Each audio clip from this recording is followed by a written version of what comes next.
This segment of the Bystander Podcast is brought to you by Eagle Harbor Insurance. We don't sell insurance, we help people buy it. This has always been their motto and continues. They understand every family has different insurance needs, be it coverage or premiums. No two cases are the same, and they will always do their best to guide you into the proper coverage to fit your budget. They are here to help anytime. Give them a call at 206-842-7410 or contact them online at eagleharborinsurance.com. Today's podcast is brought to you by Blue Canary. The bird has landed on beautiful Bainbridge Island, conveniently located at 499 Madison Avenue. ASE Master Technician Clint Ramsey brings over 15 years of experience, award-winning diagnostic skill, and a desire to reinvent the automotive repair experience. Schedule an appointment online at bluecanary.biz or call them today at 206-451-4220. I'm Maria Metzler, the Executive Director of Helpline House. The global pandemic has affected us all differently. If you or your neighbors need food assistance, mental health counseling, rental assistance, or Parks and Rec vouchers, please reach out. Helpline House can help in many ways. Find us on the web at helplinehouse.org. It's what we do. Neighbor helping neighbor. Additional support comes from Sound Reprographics at soundrepro.com. Their phone number is 206-780-9678. Go to them for all your printing needs. Support also comes from Island Hoops Basketball and more. You can catch them on Facebook, soccergoalshelter.com. Soccer Goal Shelter's new product, the Slim Shade, is the most efficient and economical sports team shelter on the market today. It is lightweight, compact, and assembles with ease by one person in less than 2 minutes.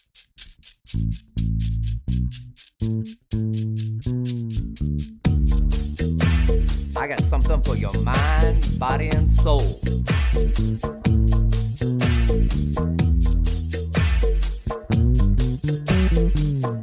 I got something for your mind, body, and soul.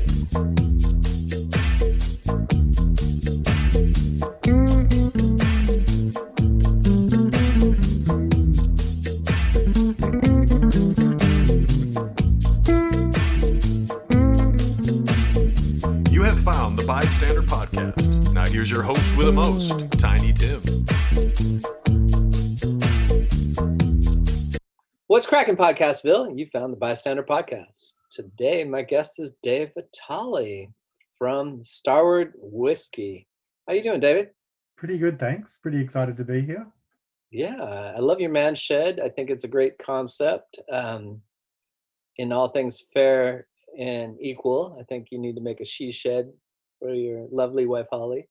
Well, it actually started off as a she shed for Holly, and once the pandemic hit and I was kind of housebound, she generously suggested, probably forced me to move out to the now man shed to work from.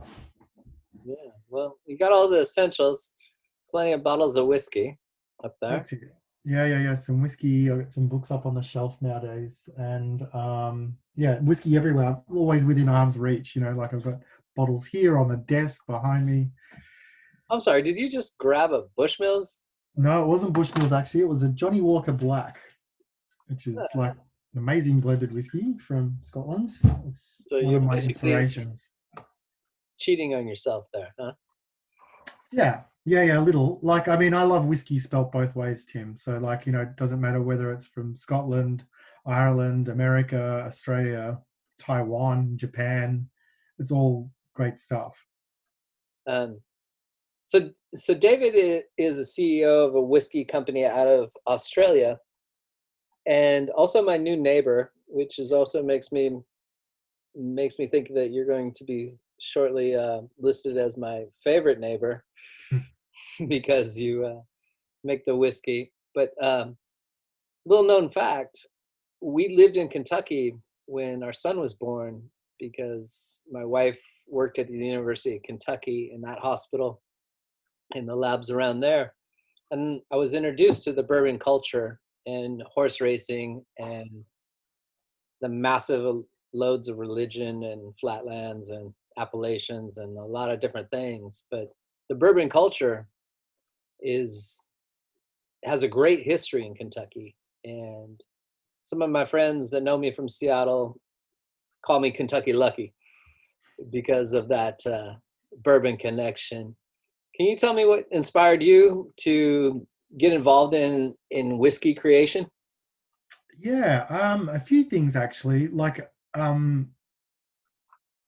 little known fact is that basically whiskeys around the world are really just beer is all grown up. It's a bit different for, say, bourbon, where it's a corn mash. But when you're talking about single malt whiskeys, which predominantly come from Scotland originally, they're all effectively fermented grain mashes using malted barley, which is what we use to make beer. And I had a really big affection for beer. I was an avid home brewer and actually wanted to set up an organic microbrewery, but good beer doesn't travel well, as we know. That's why we've got so many great local microbreweries. And I kind of had a few things in the back of my mind, not the least of which was that my wife grew up in the Pacific Northwest, and if we're ever going to keep my mother-in-law happy by coming back here, I needed a product to sell. I needed a job, and a good job would be selling booze. It's a pretty lucrative market over here. So beer kind of got struck off the list, but I then discovered whiskey and just understood that all the things that I loved about craft beer could exist in, I guess at that point in time, it wasn't known as such, but craft whiskey as well. So from a love of beer, my affection for whiskey grew, because growing up for me, it was two whiskeys that I knew. It was basically at Christmas, we used to give our accountant, the family accountant, a bottle of Chivas Regal Scotch. Mm-hmm. And growing up in Melbourne, Melbourne's kind of famed for lots of things, but it's also the largest population of Greek people outside of Athens in the world. So I had a lot of Greek friends growing up, and their dads used to play cards at their Easter. And Johnny Walker Black would be on the table. So Johnny Walker and Chivas Regal were really all I knew about whiskey growing up. Bourbon has since become huge in Australia. In fact, Wild Turkey's biggest market outside of the United States is Australia, and we drink a lot of bourbon, mostly in cans. Really? Ready to drink cocktails. Yeah, ready to drink with cola. But there's a lot of bourbon drunk in Australia now. But growing up, it was mostly Scotch whiskey that I knew. But that was what my dads and their dads' friends drank, not something that I was interested in. I was way more interested in beer and wine, for that matter. So when I started Starward, it was originally going to be a microbrewery, but it's soon turned into a whiskey distillery. A neat thing that you do that I found out in Kentucky was you use a process where you use wine barrels and as your casks to add more fruit flavor to your whiskey. In Kentucky, it's a little different. They use the whiskey casks to ferment. Is that the correct word? Ferment.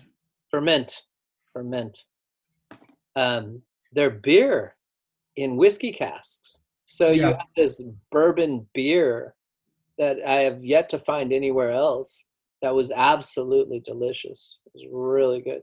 So there's a few microbreweries around in Seattle that are sourcing barrel from some of the craft distilleries that are local, like Westland down in Sodo. They've got a partnership, and you can get like a barrel aged, I think it might be a stout or a red ale that they've basically aged whiskey in the barrel, taken the whiskey out, put it in a bottle, and then given that barrel to a brewery to then age their beer in for some time. So you get a bit of the whiskey. It's a really strong Boilermaker, basically. So we do a bit of that, like experimentally. But yeah, the thing that kind of sets us apart is aging our whiskeys fully in red wine barrels, which is quite novel. Like we've kind of made a name for ourselves around the world doing that. Like some distilleries, typically, like in Kentucky, it's brand new American oak. Every barrel is used once and once only. And then that's it. So, all of that color and, intense sort of oak characteristic that you get in bourbons, and sweetness, in fact, comes from the barrel because they're charred within an inch of their lives. When you look inside the barrel, they look like alligator skin. It's really quite charred. And so that sort of caramelizes the tannins and lignins in the oak to make it sweet. We don't do that. We use Australian wine barrels. So these have spent 4 or 5 years at an Australian winery. The wine goes out and the whiskey goes in for the full aging period. And so what you end up with, as you pointed out, Tim, is a really fruity whiskey, but also a whiskey that's aged in oak in a very different way to Scotch whiskey and Irish whiskey and whiskey from the United States. So, for me, it's like these whiskeys have done a great job of doing what they do. And if we were going to be in the sharing cabinet at home, I just wanted it to be with something that was distinctly us, that talked to the place that it was made, just like Kentucky whiskey does, right? So, aging in wine barrels, using local wheat and malted barley to create the spirit that goes, the white dog that goes into the barrel is really important for us, because I think all great whiskeys, talk to the place they're made, both in terms of ingredients, but, as you pointed out, the culture too, right?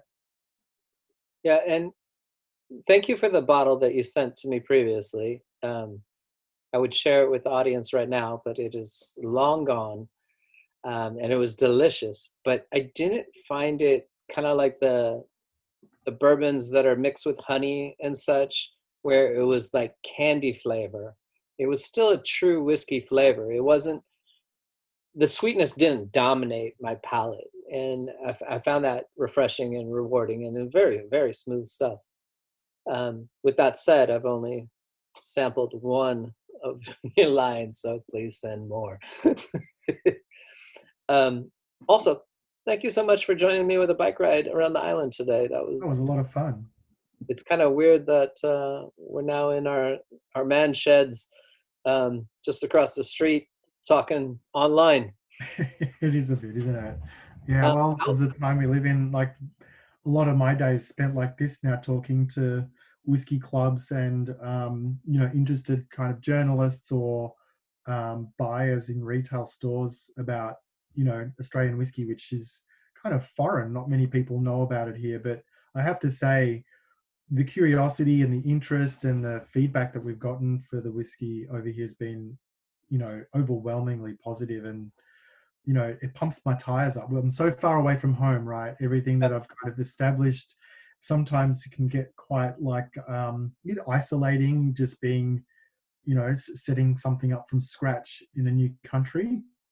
But having that feedback, that positive feedback from people that, this is actually quite delicious and totally get what you're doing. And, that idea that there should be an Australian whiskey in everybody's whiskey cabinet at home is a little closer to being real, which is pretty exciting.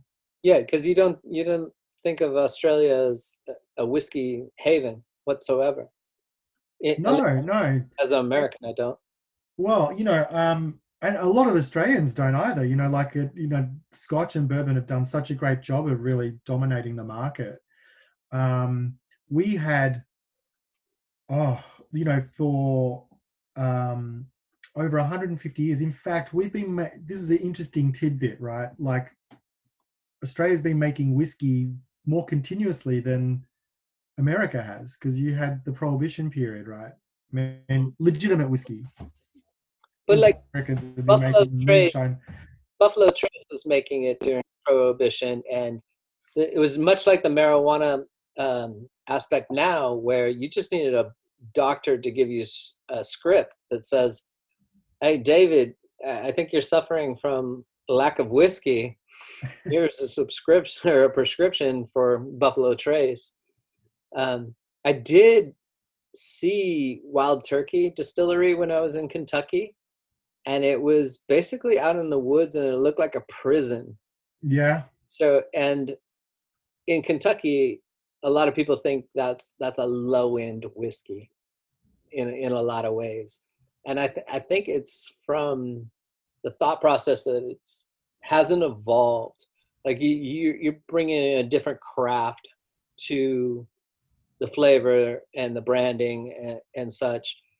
And Wild Turkey is like a turkey out in the woods all by itself, right? And it's not smooth going down. You know, I love my scotch, I love my bourbon. The stuff that you make is very smooth. Yeah. Well, thought, I guess. yeah. Look, I mean, like I said, I'm a huge whiskey fan. The interesting thing about Wild Turkey is actually owned by an Italian company called Campari. But it's still family run. Like, you know, Eddie Russell and Jimmy Russell have been running that distillery for like 60 odd years, father and son. You know, they make a step up product called Russell's Reserve. It's a 10-year-old bourbon. And to me, that's kind of like one of the best bourbons in the world. I've been to the Buffalo Trace Distillery. I've been, you know, our sales agency in Australia. So we have an agency that kind of like takes care of our sales force. And they also represent Sazerac, which owns Buffalo Trace. And so like I'm really familiar with their whole family of whiskies, which is great. But Maker's Mark, Wild Turkey. Woodford Reserve is another good one out of Kentucky. Yeah. There's Angel's Envy that are aging in port wine barrels as well, which is quite interesting. They age in brand new American oak, and then after a while, they empty the contents of the barrel into a port wine barrel, which comes from Portugal or sherry from Spain. But you know, we love the fact that these Australian wine barrels mean that, you know, like all of what you're drinking is from Australia, which is pretty exciting. But I love American whiskey. It's been something of a bit of a revelation to kind of discover it in the United States. I have to say, like, we get all of the big brands. There's a few of the smaller ones are coming along, but you know, the craft scene here is also booming. I've got like a kindred spirit. I mean, Westland in Seattle, amazing whiskey. Bainbridge Island Distillery makes the best weeded whiskey in the world. Like, so we enter the same competitions, and so they pick up. We have a double grain whiskey, which is basically a weeded whiskey like Bainbridge Island Distillery, and a single malt whiskey put together, and so we call it double grain. So we picked up the award for best double grain whiskey in the world, and they picked up best whiskey for single grain whiskey in the world. So, you know, kindred spirits all around the Puget Sound, which is fantastic. And I just love the fact that, you know, you don't have to go for the big boys to get quality value for money whiskeys anymore, you know, and that's something that excites me. Do you find the whiskey industry competitive or supportive? Supportive. Like, I think for the most part, you know, certainly in Australia, we have this view that a rising tide lifts all boats, you know, so if we're doing well, then that's going to be great for our other distilleries. And, you know, if we start fighting for drinkers amongst ourselves, we're kind of missing the point. The bigger audience is bourbon, Scotch, Irish whiskies, which, you know, we could just spend years and years like stripping shreds off them, and they'd still be very, very profitable, and we'd be very, very profitable too, right? Do you think that's because they have hundreds of years of history behind them and you're somewhat new? It's not so much the craft, it's more the branding? It's a bit of both. I mean, you know what, like, you know, and I showed you, you know, I showed you a bottle of Johnny Walker Black before, which is sort of like the one step up from the entry-level Johnny Walker. It's about $40-ish. It is like, I mean, it's had 6 distillers running that, sorry, 6 blenders, I should say. So it's a blended whiskey. 6 blenders in the 200-year history of that brand. So it's not just the might of a multinational company that does great marketing in Formula One and golf. That's part of it, of course, right? But it's also that there is serious craft that goes into creating those whiskies, and the integrity behind that craftsmanship is inspirational. It's an inspiration to me. I've had the fortune of trying some Johnny Walker Black from the 1940s, the 1960s, the 1990s, and today. And you can thread a needle through it, Tim. Like, that's such is the consistency of that product over those years. It's, of course, the cork in one of them had tainted, and you needed to kind of look a little bit beyond what that had done. But they're really, really, really consistent products. And to have 6 blenders over those 200 years, I'd argue that that's equally as a well-crafted product as any artisanal, small startup brand is.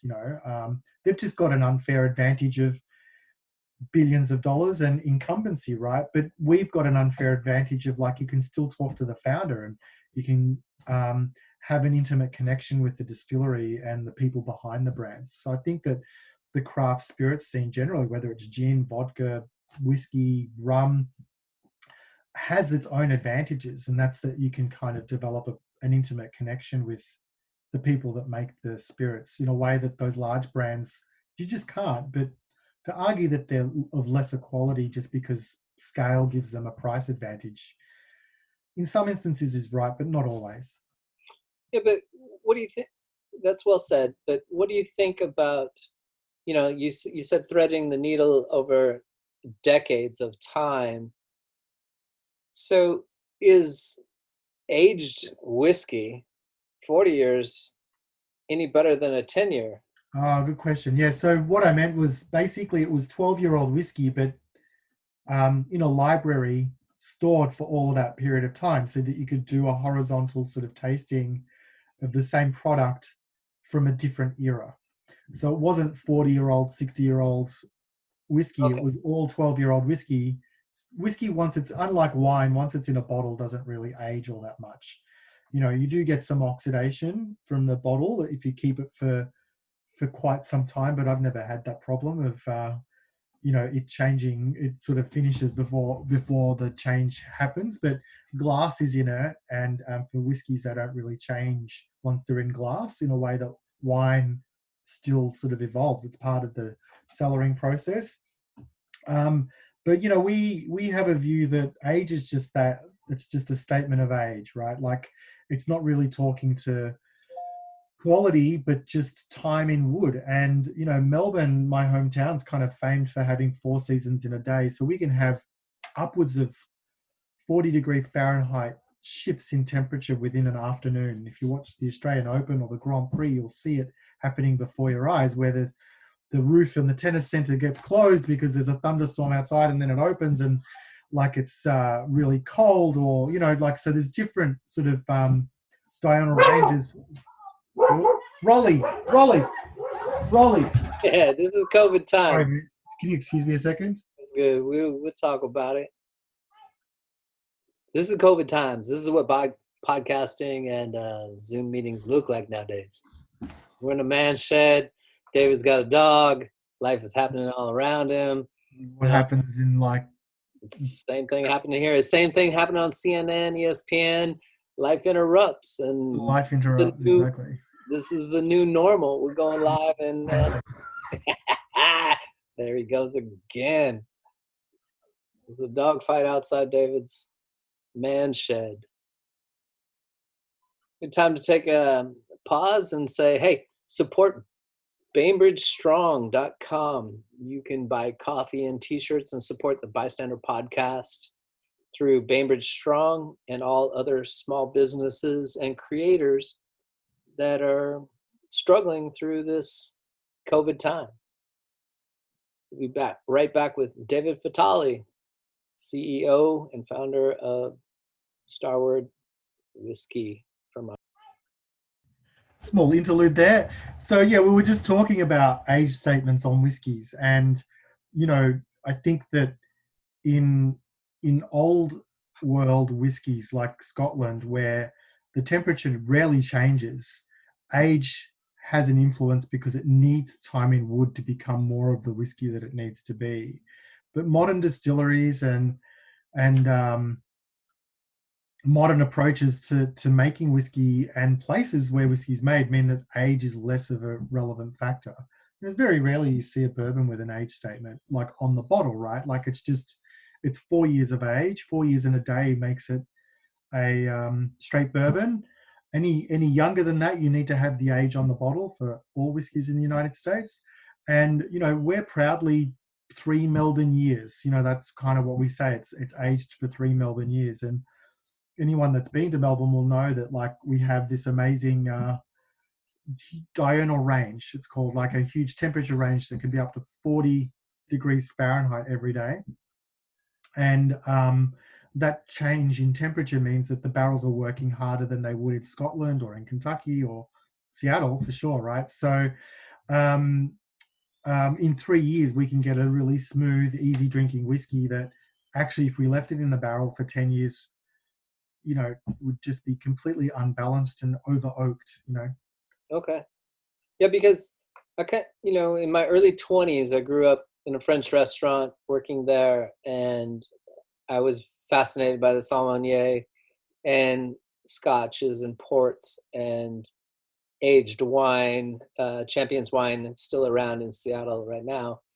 Emile Namad and Jacques Barreau were the chef and the wine guy. And it was a very classical white table presentation. So I kind of grew up thinking that age was a selling point until I found out the sommelier had never drank alcohol. Oh, there you go. Life. So it was all a big lie. I now see boxed wine, canned wine, just a bastardization of everything I believed in 30 years ago in my French upbringing there. So what I hear you're saying is age doesn't necessarily make whiskey better at a certain point. How long have you guys been, is that a fair statement? And yeah, it depends where it's made, right? Like you need 8, 10, 12 years in Scotland to age a whiskey. Anything less than that, and it's going to be like really fiery and unbalanced whiskey, right?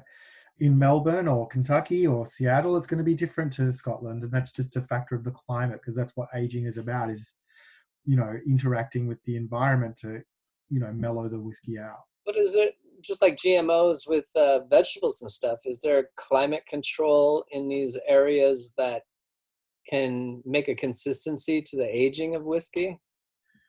Yeah, I mean, we don't climate control our environment because it would just be way too expensive to do that for all of our whiskey, right? And to the point I just made, it's almost a selling point to age it in its natural environment. So those people, very quickly after you sort of discover whiskies from other places like Taiwan, I mean, that's a tropical place, right? So of course it's going to age a whole heap faster than whiskies do in Melbourne or anywhere else. Mm-hmm. So I noticed that there's a trend with vegetables now where they age the vegetables during the transportation. Right. Have you seen that as well? Yeah. Like, so they're picked off the vine still unripe, and the transportation actually ripens them up. Right. They put a chemical agent in there to ripen it upon delivery. Yeah. That's weird. Yeah, it wouldn't work for whiskey. So how long has Starward been around? We started in 2007. So we started the whole journey in 2007. The first barrel of whiskey was put into our bond store, like the Rick House, in 2010. And then we launched in 2013. And Tim, those dates also relate to the ages of our children. They were all born in those years. Yeah. And so I said to Holly, before we start exporting, we need to kind of put an end to this trend, because otherwise every new market might mean a new child. So I quickly put it into that. That's funny. What made you actually take the leap into this career? Yeah, so I was, this is my third business. Like the first business I had was in IT. It didn't really do all that well. The second one was another tech business that did fairly well. Like it was in e-learning of all things. Like had I stuck it out for 20 years, I'd be sitting on an island. Well, actually, I am on an island right now. I'd be sitting on a tropical island, drinking pina coladas, I think. But it was an e-learning business. But this was in 2000, from 1996 to 2002. And so, minimum specs were dial-up modems and all sorts of things. It was very, very, very, very early on. And I sold the business to my business partner and then decided to start the distillery after that. It was just something in me that said I wanted to make something tangible as opposed to something virtual. Do you have an exit strategy from this corporation? Yes and no. Like, I mean, there's a lot of work to be done before I kind of think that my time's over, from that perspective. So in terms of my involvement in the business, I don't know that that's going to be anytime soon. But, funding a distillery is pretty difficult. A whiskey distillery you need deep pockets to start a distillery. Because you're laying away whiskey that you can't sell, right? Like it's just sitting in there for that period of time. And every year you grow, you've got to put more away for 3 years' time. And so we've been basically doubling our sales year on year. And so that means my capital investment doubles year on year as well. And so we sought some capital about 5 years ago from a group of investors. And so they're looking for a payday at some point, but they're very patient, and what that looks like still remains to be seen. But like for the moment, I'm just loving the opportunity to kind of get out into the United States and build an Australian brand from the ground up. Like not many people from Australia get to do that, so it's pretty special. Yeah, that's awesome. That's why I think we call them angel investors, right? Because they really come to the rescue and they're patient and they're flush like that.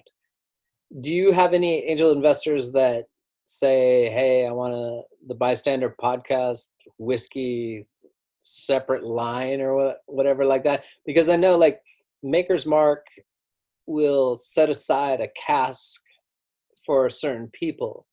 And I know some of the wineries here on the island will say, hey, David's wine, shout out to John Rose and his debauchery wine.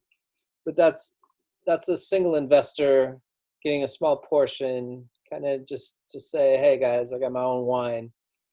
Do you entertain any of that stuff? We do actually. So we they're called single barrels, Tell me about your what do you call it, a tap room or whatever in Australia where the tasting room. Yeah, the tasting room.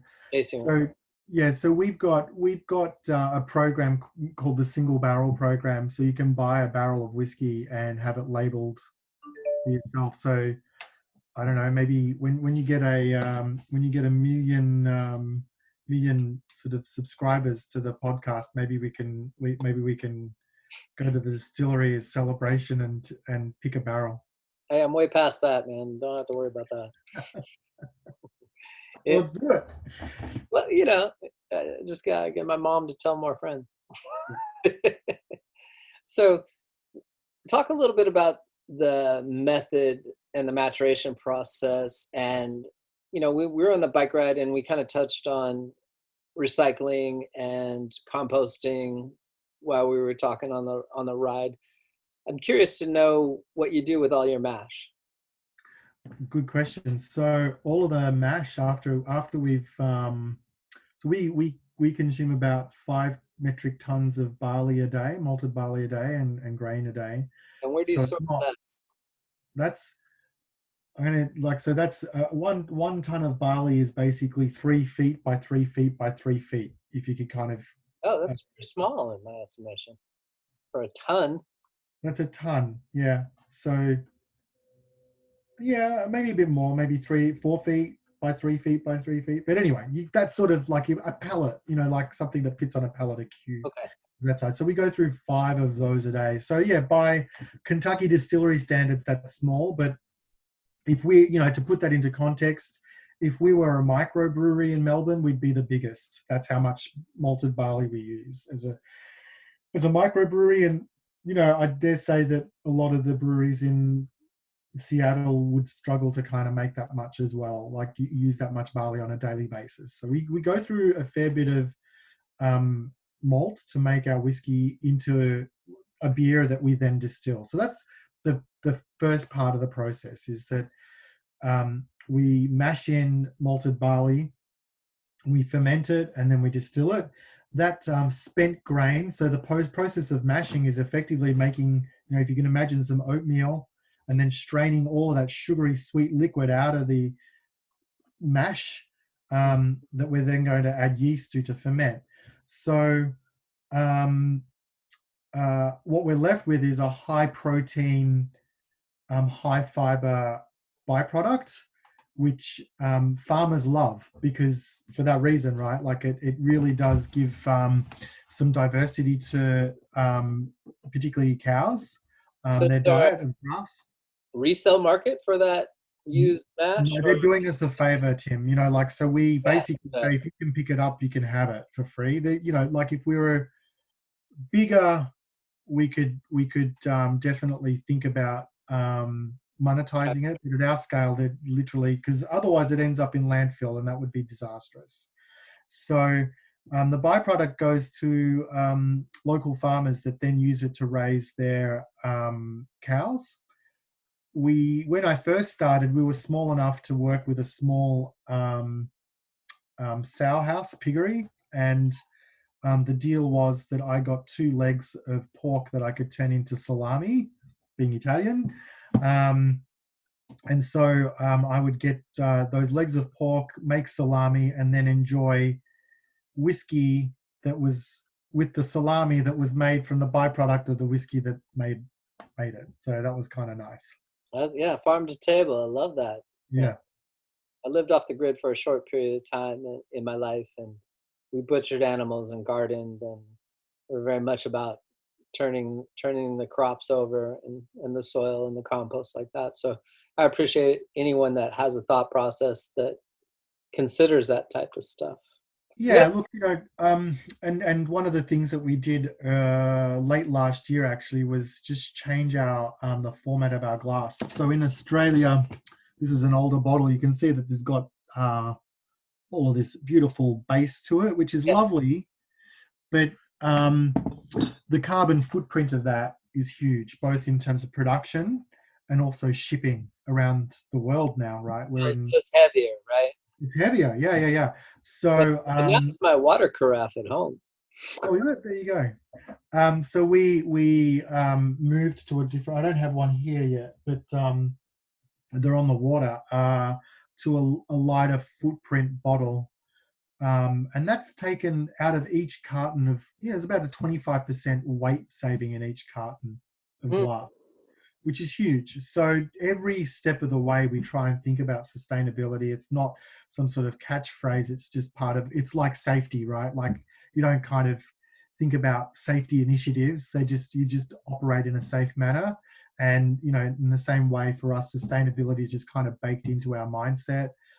We want to have as light a touch on the planet as we possibly can.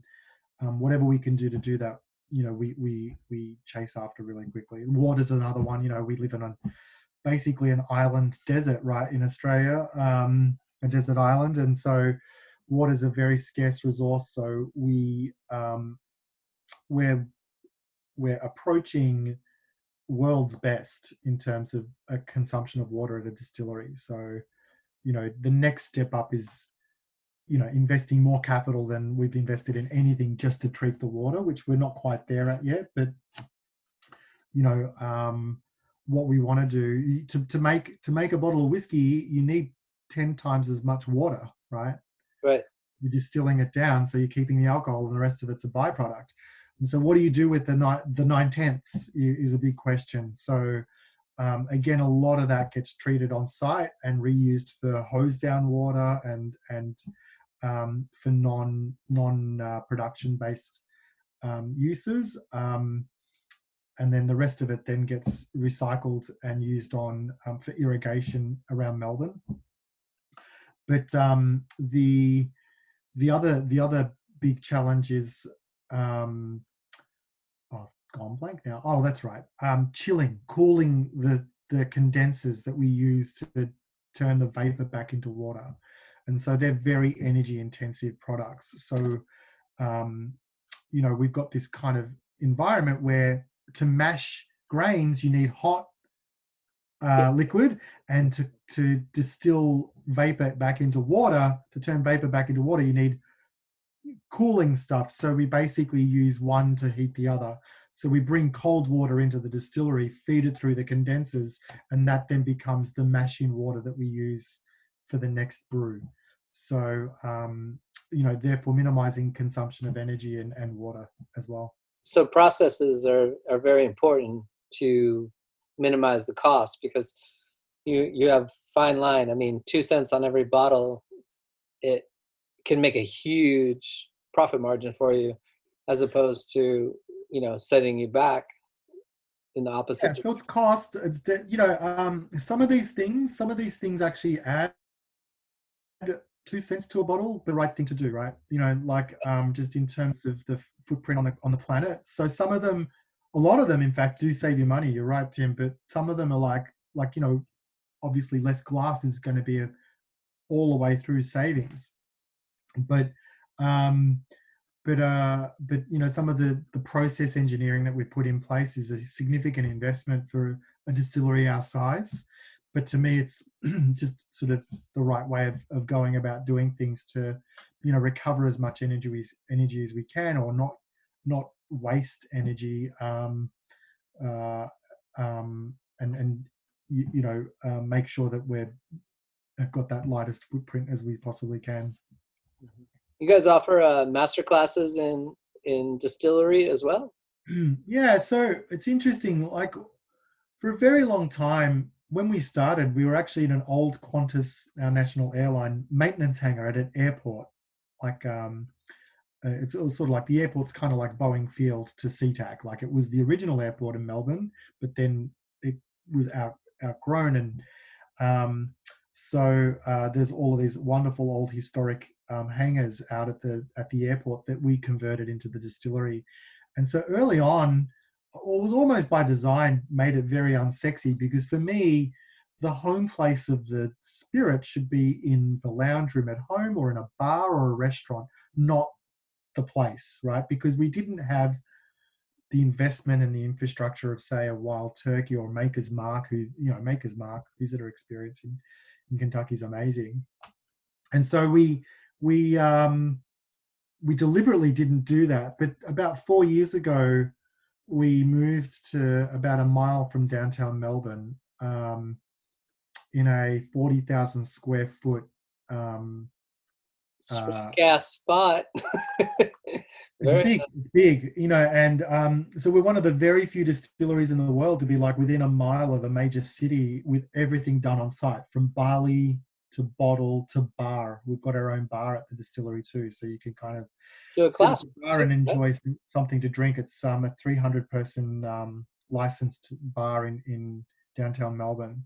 Wow. So we when outside of COVID times, Thursdays, Fridays, and Saturdays we'd kind of run, and Sundays we'd run master classes on not only how whiskey's made, which can get a little bit like boring for lots of people that coming along as the plus one, but also how to drink whiskey too, like just thinking about it from a modern perspective, not by the fireplace with a tweed jacket and a pipe in your mouth, but like in a drink, like let's take it for a walk in a cocktail or a highball, and pair it with some interesting foods, because Melbourne's kind of known for being a foodie kind of capital in the world. And we we want to kind of have whiskey at the dinner table served with some of those iconic meals as well, so at those iconic places. So cocktails are a big part of our culture. So a couple questions before I let you go here, because I know you got to get on. What do you miss the most about Australia, being on this small little 11-mile island, basically on Bainbridge Island? What do I miss most? The coffee. That's very controversial, I know. But I definitely miss the coffee in Melbourne. I have to edit this portion out of the podcast, so you get... Yeah, I'm going to be banished from every coffee house on the island. I have to say that the guys at Pegasus look after me, so it's as good as it's like as close as a great Melbourne coffee as you're going to get. But I do miss Melbourne coffee. Obviously, my family and friends and the team there. We've got over 30 people at the distillery, so not seeing them every day's been a bit of an adjustment. But there's just so much to be grateful for here. I mean, this island is amazing. The people are really generous and open, have welcomed us with open arms. We're at the foot of the Olympic Mountains. I'm close to my in-laws, which has been like a blessing for the kids and my wife, obviously. And getting to spend lots of time with them has been fantastic. So as much as I miss all of that stuff, there's lots here that has been great as well. Yeah, and you got the man shed there. And I got my man shed. Yeah. And lastly, how can people learn more about your product? And we were talking a little bit that Total Wine has it in Silverdale right now. Total Wine has it. High Spirits in Paulsbo have got it. Do you have a subscription service or anything like that people can grab it as well? Yeah, you can go onto our website, starward.com.au, and you can register your email. But I'll just give you my email address because we're locals and neighbours. It's just david@starward.com.au, and look me up, and maybe when things get a little bit less isolated, we can do an island masterclass. That would be awesome. David Vitale, I look forward to riding with you more often, sipping some whiskey, and building out our man sheds. Let's do it. All right. Thanks for your time. Be kind. All right. Cheers, buddy. Cheers.